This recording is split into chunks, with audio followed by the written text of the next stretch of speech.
Iniciamos aqui a segunda aula do nosso curso. Na primeira, dentre tantos assuntos, vimos o estudo sobre os tipos de mentes na comunicação, a disciplina para obtermos êxito, a importância na prática e a força dos discursos nos rumos da história do mundo e muito mais.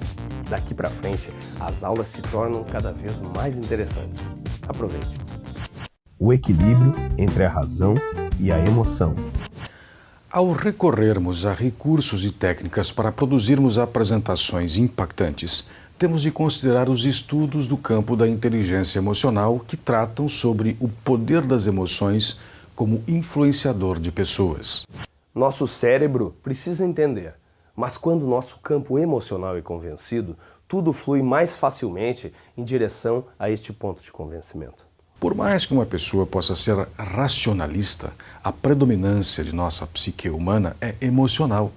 Estimativas da neurociência apontam que 8 de cada 10 decisões que tomamos têm um fundo emocional, importante ou predominante.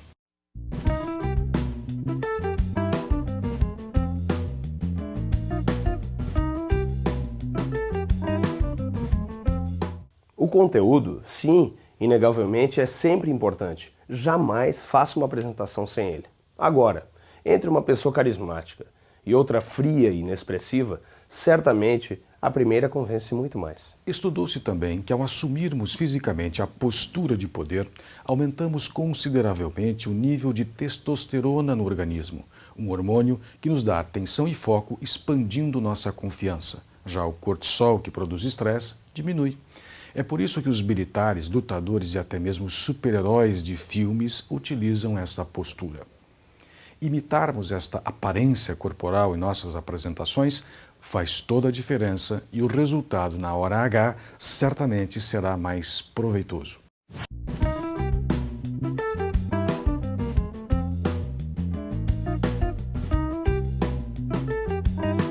O campo emocional pode ser explorado com mais evidência e facilidade quando recorremos a comportamentos e linguagens que expressam proximidade, paciência, afetividade, amorosidade, afeto e outras coisas mais. Se o orador consegue sentir tais emoções quando expressa sua fala, o impacto será ainda maior. O grande desafio do bom orador é estabelecer um equilíbrio entre razão e emoção, para que a apresentação não fique excessivamente emocionalizada ou vazia, principalmente a um público mais qualificado, e que também não fique muito rica em conteúdo e fria, tornando-se monótona ou pouco atraente. Agora é hora de ouvir. Existem alguns ditados na sabedoria popular que cabem muito bem nessa próxima abordagem. Quando um burro fala, o outro abaixa as orelhas. Ou ainda, o ser humano tem 2 ouvidos e uma boca, para ouvir mais e falar menos. Vamos falar agora sobre o poder da escutatória e da introspecção. Ouvir é o primeiro idioma que aprendemos. Ao dominarmos o idioma do silêncio, mesmo em cidades barulhentas, ficamos craques em outras habilidades, como a de conexão com pessoas e a da criação da empatia. Antes de ser fluente no palco, seja fluente na arte da escuta. Enquanto todos querem falar, candidate-se para ouvir. Falando, reforçamos o que sabemos. Ouvindo, aprendemos algo novo.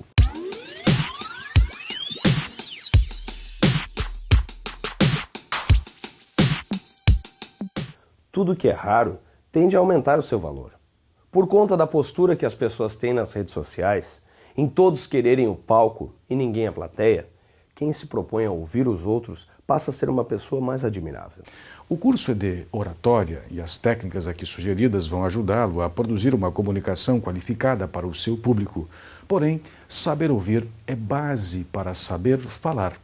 Muito mais do que predominância prática, ouvir é uma habilidade que lhe permite conhecer o seu público ou a pessoa com a qual você está interagindo ou vai interagir.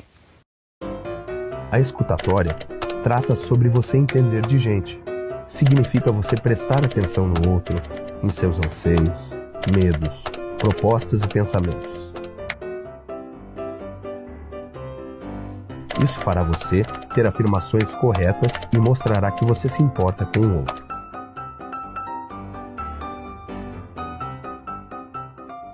A necessidade de falar de si o tempo todo ou de falar mais que ouvir gera um afastamento do seu público.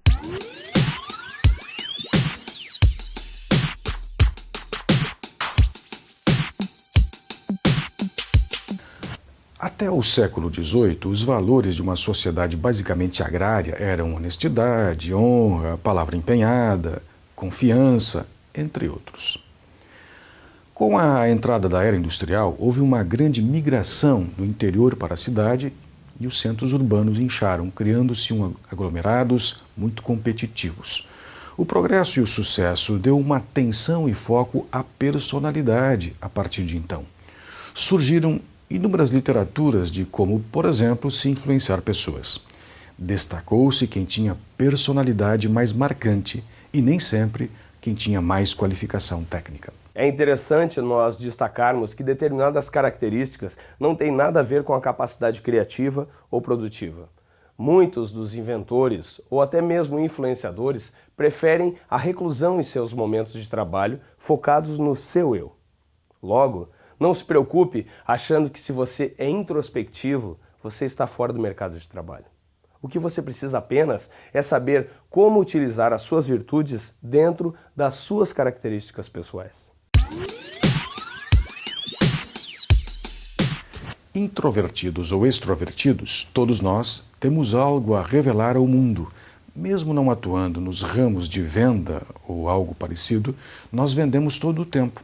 Uma imagem, uma ideia, um conceito, uma opinião. Quando você, por exemplo, convence a sua família a um determinado destino de final de semana, você está vendendo algo. Quando você convence o esposo ou a esposa a optar por um determinado cardápio, você realizou uma venda. Um exemplo simples é o seguinte: o que leva você a escolher um profissional de qualquer área é a capacidade de venda que ele tem relacionada à sua expectativa e necessidade. Seja um dentista, marceneiro ou qualquer outro ramo de atividade. Então, você cria expectativa. Caso a entrega não seja o que você esperava, o que lhe foi oferecido, aí gera a frustração e perda de credibilidade. Logo, viver o seu discurso é a maior característica dos bons oradores.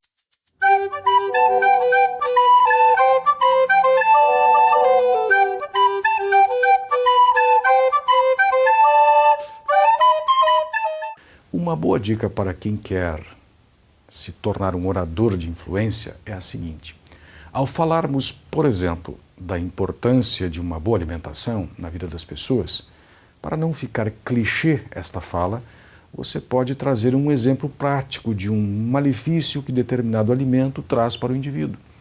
Nós saímos do campo teórico e trazemos um exemplo prático. Logo, a persuasão se dá com muito mais facilidade.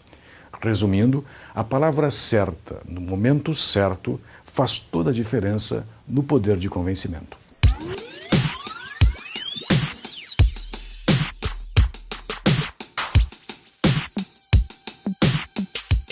Quantas vezes podemos observar a importância que têm os discursos de líderes de equipes antes de jogos? Os discursos de tropas militares antes de ações complexas?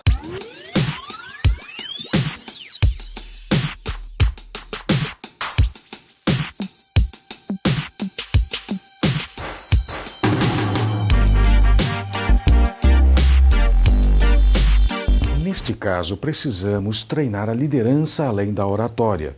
Um líder é capaz de falar até mesmo sobre o que as pessoas não gostam de ouvir e assim mesmo convencê-las. Carisma, verdade e tato são elementos indispensáveis nessas situações.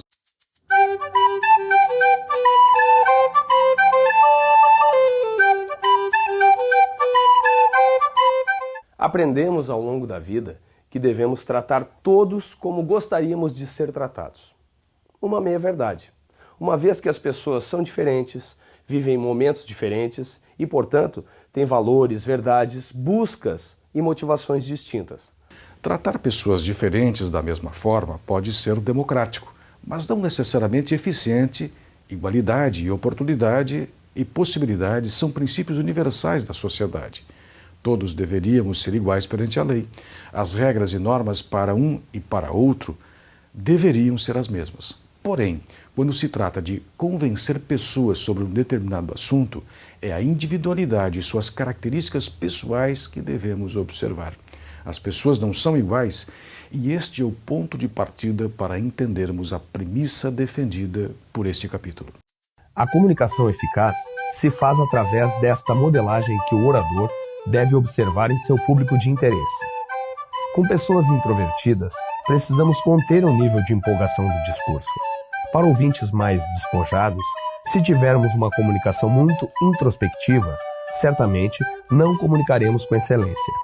Além de lidarmos com alguns que são visuais, aos quais devemos criar um ambiente propício para que estes visualizem o que estamos dizendo. Outros mais auditivos, os quais primam por uma oratória bem apurada, e ainda os que facilitam seu entendimento quando vivenciam determinadas situações as sentindo, os chamados sinestésicos. Assim, concluímos que precisamos ser um pouco camaleões na comunicação, nos adequando um pouco ao perfil de quem precisamos comunicar ou convencer. Pessoas que têm sempre a mesma forma de se expressar tendem a ser mais assertivas apenas com os grupos que se identificam com aquela característica. Logo, a grande maioria do seu público não compra as suas ideias.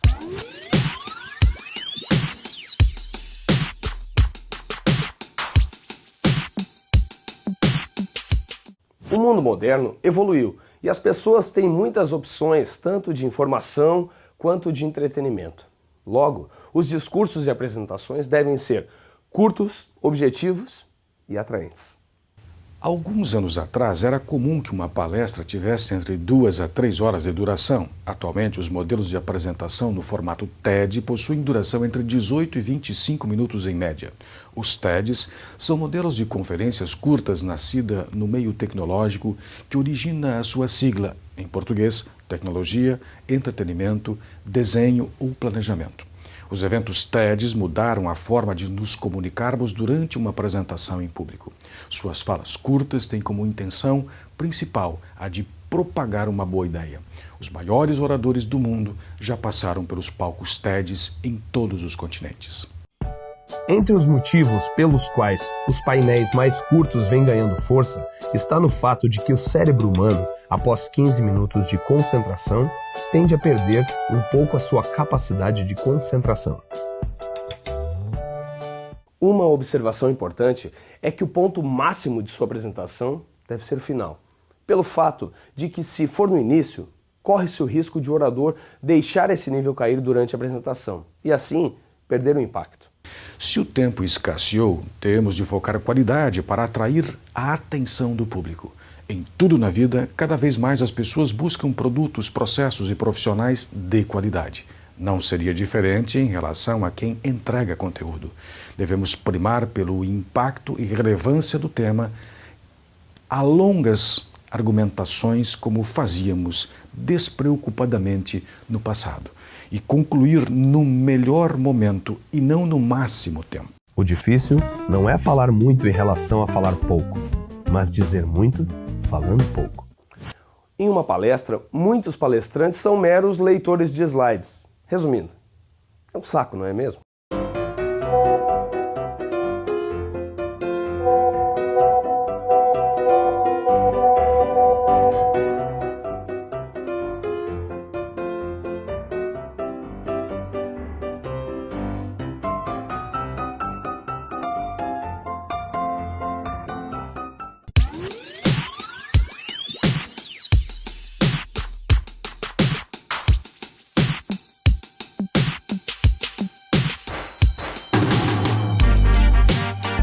Lembremos sempre que tão importante quanto o que se diz é como se diz. Frases e palavras ditas de maneiras diversas têm inúmeras interpretações. Logo, preste muita atenção no tom que você pronuncia estas frases ou palavras. Um exemplo. Alô. Alô. Você nota a diferença? A nossa voz tem o poder de comover, acalmar, induzir, convencer. A impostação de nossa voz muda completamente a interpretação de quem ouve. A velocidade na fala, o tom e a interpretação são primordiais para o resultado que o discurso trará ao nosso ouvinte. Esta é uma matéria que renderia um novo curso, mas em síntese precisamos cuidar desse instrumento chamado voz. Existem exercícios específicos e acompanhamentos importantíssimos feitos por fonoaudiólogos e professores de canto que certamente lhe darão muitas ferramentas para que você utilize ao máximo os recursos de uma voz bem trabalhada, logo encantadora.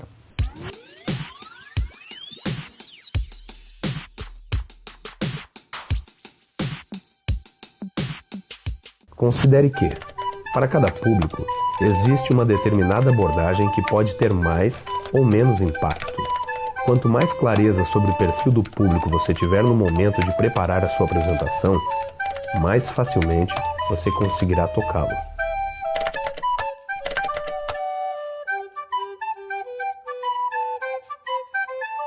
Falar para públicos distintos exige atenção especial. Ao falarmos para jovens e adolescentes, é necessário ter uma linguagem desafiadora, uma visão de futuro, com premissas tecnológicas. Já o público mais adulto tende a apreciar discursos que tragam mais estabilidade, segurança, qualidade de vida. Ou seja, você vai enfatizar em cada abordagem aquilo que compõe o maior número de itens de interesse de cada público. Pessoas com menor renda e escolaridade tendem a ser mais imediatistas, se atraindo por benefícios a curto prazo. Quem tem mais renda e pensamento sistêmico mais apurado tende a se motivar com mais facilidade por temas de médio e longo prazo. Confira esta conversa via aplicativo com dicas importantes.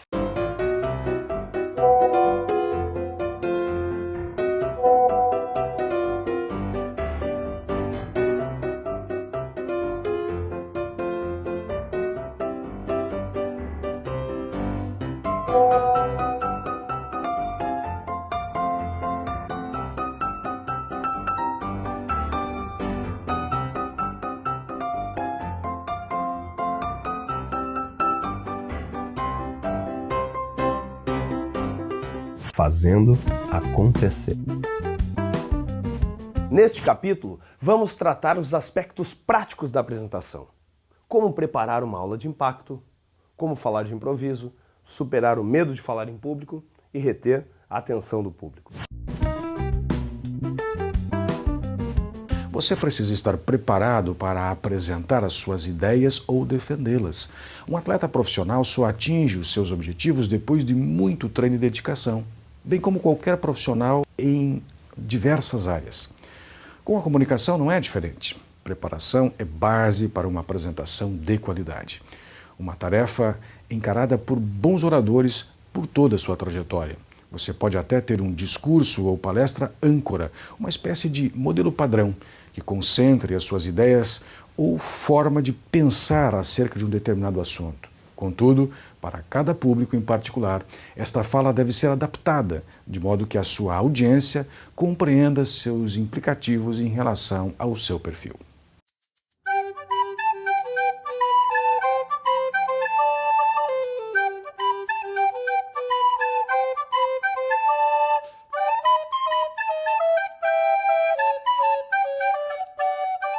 Um bom orador é um eterno estudante. Ser estudante se difere de ser aluno. Ser aluno é ato passivo, estudante é ativo. Aluno estuda sempre para a prova, o estudante estuda para aprender. Aluno faz trabalho em grupo, estudante é empreendedor do próprio saber. Portanto, estude sempre.